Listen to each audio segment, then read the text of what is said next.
के बोला था? का जब कहे नहीं फोन उठाते हैं? अरे के बोला था बतेबू तब ना। पहचानते नहीं है का? अच्छा तू हऊ? हाँ हम ही बोल रहे हैं ना। अच्छा अच्छा बोला क्या बता। एक बात बताइए। हाँ बोला ना। कि इतना हम फोटो हाँ खींच कर अच्छा फेसबुक पे डालते हैं, बहुत उसमें पैसा भी लगता है फोटो खिंचवाने में, पता है कि नहीं? अच्छा हमको पता है।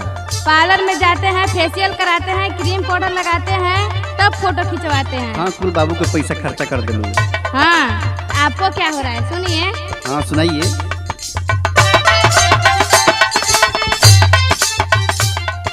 खाइल पियल देहिया बनावल ह खजानावा, कहे दीवाना आए हाय हो।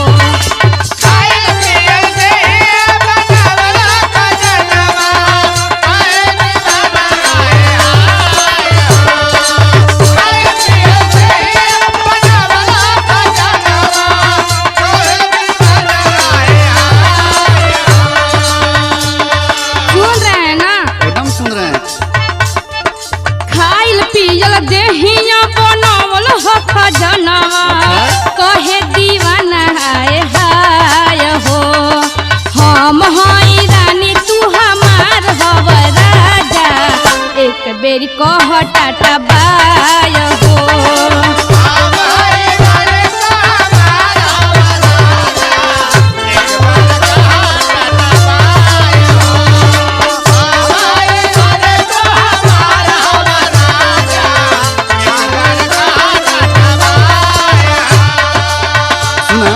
सुनावा।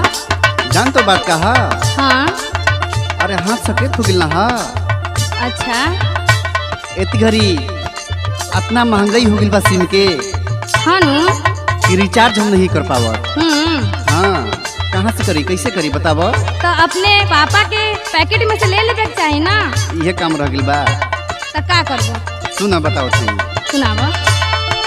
मार तोरा हनावा बा मोरे फेसबुकवा, पैसा बिना गइल बा कुड़ू के हो।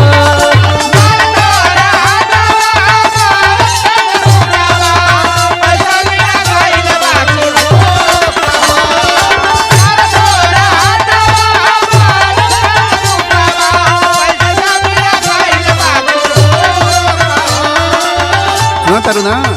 हाँ हाँ सुनाइए। हम कहाँ से रिचार्ज करी कुछ समझ में नहीं क्या हुआ। सुना। मार तोरा हनावा बा मोरे फेसबुकवा, पैसा बिना गइल बा कुड़ू के हो।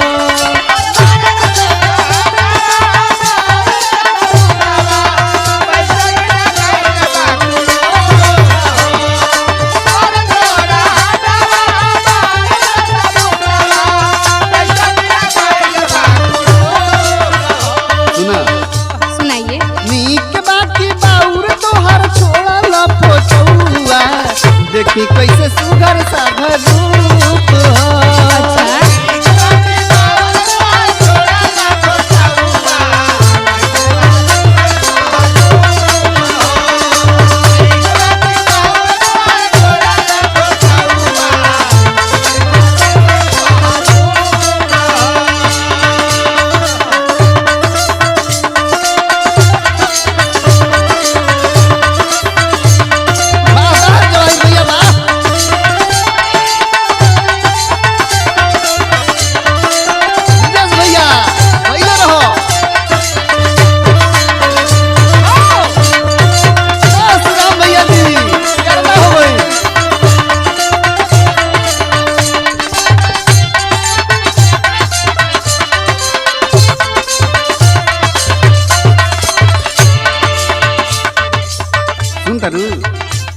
हाँ हाँ सुनाइए। बाकी है ना। हाँ कि पहले जब रिचार्ज रहे ना अच्छा। तो तोहार लाइक कमेंट सब्सक्राइब सब करत रही। ओहो हो। हाँ लेकिन अब क्या बताई। सुना। सुनाइए। देखत रही जब जब आवत रहू लाइव, लाइक कमेंट करत रही सब्सक्राइब। अच्छा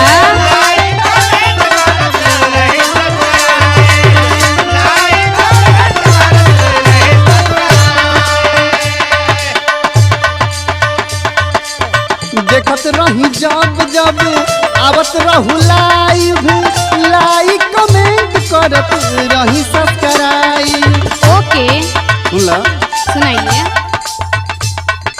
नीक लागे हौले हौले हंसल बोलला का, नीक लागे हौले हौले हंसल बोलला का, दिलवा में जात रहू धूक हो।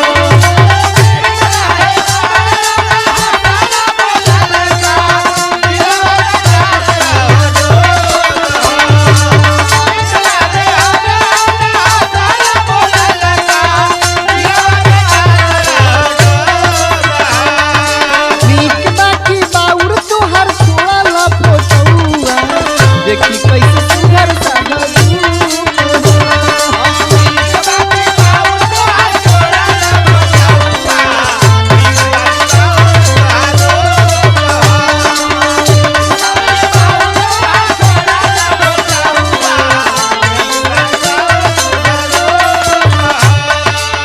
सुनिए, बोला वो दिन आपको याद है कि नहीं? कौन दिन? याद कीजिए जब हम लोग हम्म। रात रात भर व्हाट्सएप वीडियो कॉल करते थे, अच्छा, बहुत चैटिंग करते थे ना। अरे उस समय के बाद कुछ और रहे ना। सुनिए मेरा बात। ठीक है सुनावा। केहू नहीं केहू से रहत रहे कम हो, होत रहे बात मन करे जब जब हो।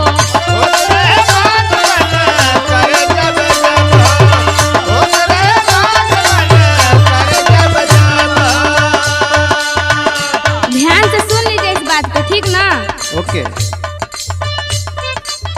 केहू नहीं केहू से रहत रहे कम हो, होत रहे बात मन करे जब जब हो।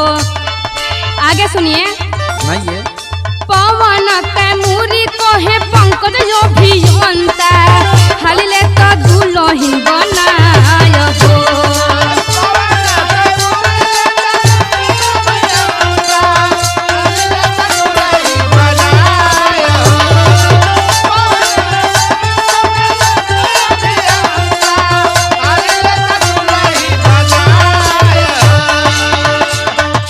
पवन तैमूरी कहे पंकज अभियंता, हाली ले तो दुल्हन बनाय हो।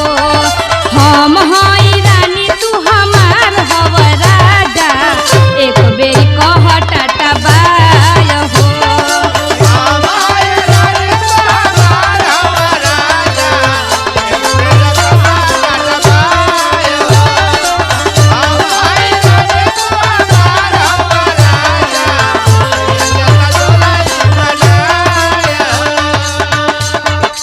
सुना।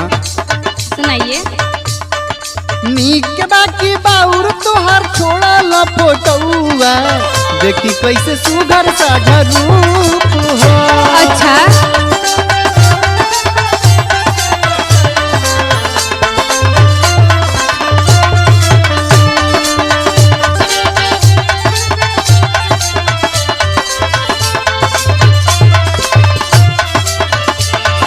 हम हई रानी तू हमार हव राजा, एक बेरी कह टाटा बा